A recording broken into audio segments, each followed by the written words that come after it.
Hello বন্ধুরা, তো এটা আমার ফার্স্ট ব্লগ। তো আমি আজকে যাচ্ছি খাটুশ্যাম বাবার দর্শন করতে। আজকে খাটুশ্যাম বাবার জন্মদিন।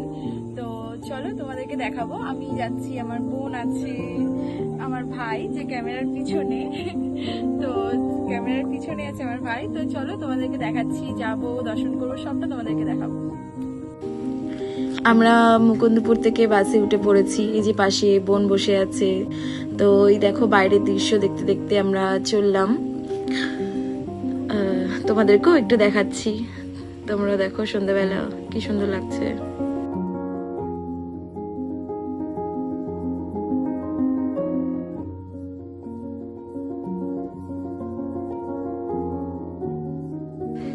আমরা বাস থেকে নেমে পড়েছি বালিগঞ্জে। তো সামনে একটা দুর্গা মন্দির দেখতে পেলাম, তো তোমাদেরকেও দেখাচ্ছি।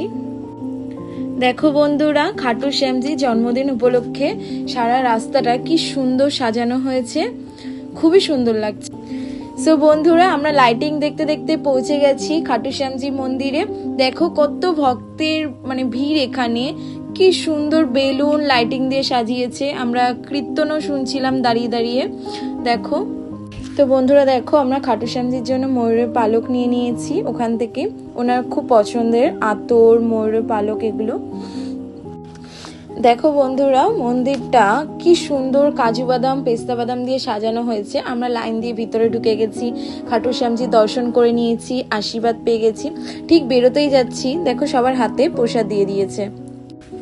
মন্দির থেকে বেরিয়েই দেখছি ভান্ডারা দিচ্ছে, তো আমরাও নিয়ে নিয়েছি।